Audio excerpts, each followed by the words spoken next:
ಆರೋಗ್ಯದ ಕಣಜ ಬೇಲದ ಹಣ್ಣು. ಬೇಲದ ಹಣ್ಣು ಸಿಕ್ಕಿರೆ ಬಿಡಬೇಡಿ, ತಂದು ಈ ರೀತಿ ಚಾಟ್ ಮಾಡಿಕೊಂಡು ತಿನ್ನಿ. ಒಬ್ಬೊಬ್ಬರು ಒಂದೊಂದು ರೀತಿ ಮಾಡ್ತಾರೆ. ಇದರ ಜ್ಯೂಸಿಂದ ಹಿಡಿದು ಚಾಟ್ ಮಾಡ್ತಾರೆ, ಚಟ್ನಿ ಮಾಡ್ತಾರೆ. ನಾವು ಇವತ್ತು ಚಾಟ್ ಥರ ಒಂದು ರೆಡಿ ಮಾಡ್ಕೊಳ್ಳೋಣ. 2 ಬೇಲದ ಹಣ್ಣನ್ನು ತೊಗೊಂಡಿದ್ದೀನಿ. ಸಖತ್ ರುಚಿ ಇರುತ್ತೆ. ಚಾಟ್ ಅಥವಾ ಚಿಗಳಿ ಥರನೂ ರೆಡಿ ಮಾಡ್ಬೋದು. ಹುಣಸೆಹಣ್ಣಲ್ಲಿ ಕೂಡ ಇದೇ ರೀತಿಯಾಗಿ ಮಾಡೋದಕ್ಕೆ ನಾವು ಚಿಗಳಿ ಅಂತ ಹೇಳ್ತೀವಿ. ಇಲ್ಲಿ ನೋಡಿ, ನಾನು ಚಾಟ್ ರೆಡಿ ಮಾಡಿ ಎತ್ತಿಟ್ಕೊಂಡಿದ್ದೀನಿ. 2 ಹಣ್ಣನ್ನು ತೊಗೊಂಡಿದ್ದೀನಿ.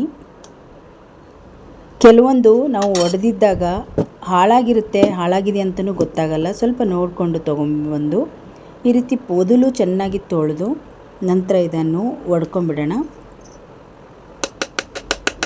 ಇದರಲ್ಲಿ ತುಂಬ ಆರೋಗ್ಯದ ಅಂಶ ಇದೆ. ಹುಳಿ ಜಾಸ್ತಿ ಅಂಶ ಇರೋದ್ರಿಂದ ಇದಕ್ಕೆ ಬೆಲ್ಲದ ಪ್ರಮಾಣ ಜಾಸ್ತಿ ಹಾಕಬೇಕಾಗತ್ತೆ.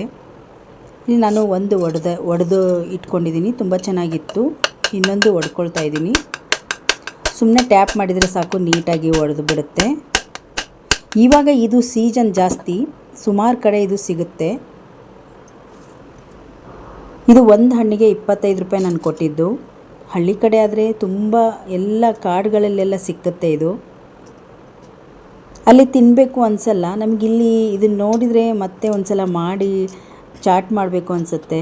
ಹಾಗಾಗಿ ನಾನು ಇದು ಒಂದು 2ನೇ ಸಲ ನಾನು ಮಾಡ್ಕೊಳ್ತಾ ಇರೋದು ಈ ವರ್ಷದಲ್ಲಿ. ಈಗ ನೋಡಿ, ನಾನು ಅದರಲ್ಲಿರುವ ಒಂದು ಹಣ್ಣನ್ನು ತೆಗೆದು ಒಂದು ಬೌಲಿಗೆ ಹಾಕ್ಕೊಂಡಿದ್ದೀನಿ. ನಿಮ್ಮ ಹತ್ರ ದೊಡ್ಡ ಕುಟ್ಟ ಕಲ್ಲಿದ್ದರೆ ಒಂದೇ ಸಲ ಒರಳು ಕಲ್ಲಿಗೆ ಹಾಕ್ಬೋದು. ನಾನಿಲ್ಲಿ ಒಂದು ಕಡಾಯಿ ತೊಗೊಂಡು 1 ಚಮಚದಷ್ಟು ಜೀರಿಗೆ, 3 ಒಣಮೆಣಸು, ಕಾಳುಮೆಣಸು ಒಂದು 3ರಿಂದ 4 ಹಾಕಿ ಗರಿಗರಿಯಾಗಿ ಫ್ರೈ ಮಾಡ್ಕೊಳ್ಬೇಕು. ಪುಡಿ ಹಾಕೋಕ್ಕಿಂತ ಈ ರೀತಿ ನಾವೇ ಹುರಿದು ರೆಡಿ ಮಾಡಿಕೊಂಡ್ರೆ ಚಾಟ್ಗೆ ತುಂಬ ಚೆನ್ನಾಗಿರುತ್ತೆ. ಇದನ್ನು ಇವಾಗ ತರಿಯಾದ ಪುಡಿ ರೆಡಿ ಮಾಡ್ಕೊಳ್ಳೋಣ.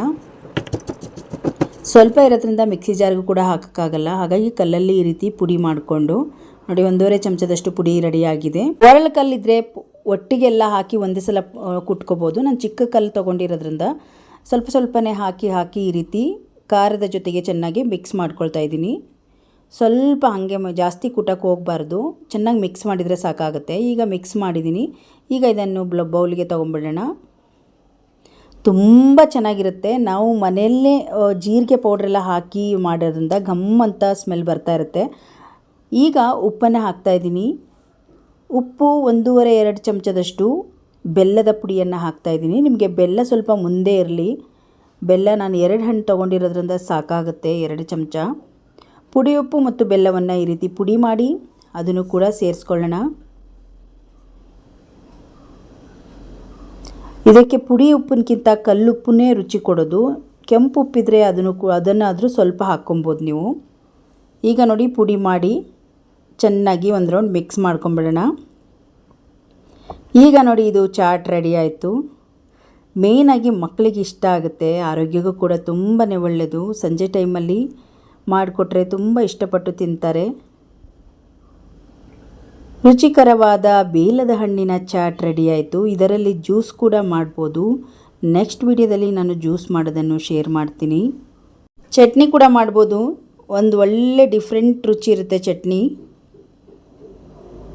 ನೋಡಿ, ಇವಾಗ ನಾನು ಚಾಟ್ ರೆಡಿ ಆಯಿತು. ಇದನ್ನು ಇವಾಗ ಮಕ್ಕಳಿಗೆ ಕೊಡೋಕ್ಕೆ ರೆಡಿಯಾಗಿದೆ. ನಾನು ಸ್ವಲ್ಪ ಇದರ ಟೇಸ್ಟನ್ನು ನೋಡ್ತಾ ಇದ್ದೀನಿ. ಸಖತ್ ರುಚಿಯಾಗಿ ಬಂದಿತ್ತು. ನೀವು ಕೂಡ ಈ ಬೇಲದ ಹಣ್ಣು ಸಿಕ್ಕರೆ ಬಿಡದೆ ಇದನ್ನು ತಂದು ಈ ರೀತಿ ಚಾಟ್ ಮಾಡಿಕೊಂಡು ಎಲ್ಲರೂ ಸವಿಬೋದು. ಆರೋಗ್ಯಕ್ಕೆ ಎಲ್ಲರಿಗೂ ಒಳ್ಳೆಯದು ಇದು. ಇವತ್ತಿನ ಸಿಂಪಲ್ ಆಗಿರುವ ಬೇಲದ ಹಣ್ಣಿನ ಚಾಟ್ ನಿಮಗೆ ಇಷ್ಟ ಆದರೆ ಒಂದು ಲೈಕ್ ಮಾಡಿ, ಈ ವಿಡಿಯೋವನ್ನು ಶೇರ್ ಮಾಡಿ. ಇನ್ನಷ್ಟು ವಿಡಿಯೋಗಳಿಗಾಗಿ ನಮ್ಮ ಚಾನಲ್ಲು ಹಾಗೆ ಫೇಸ್ಬುಕ್ ಪೇಜನ್ನು ಫಾಲೋ ಮಾಡಿ. ಧನ್ಯವಾದ.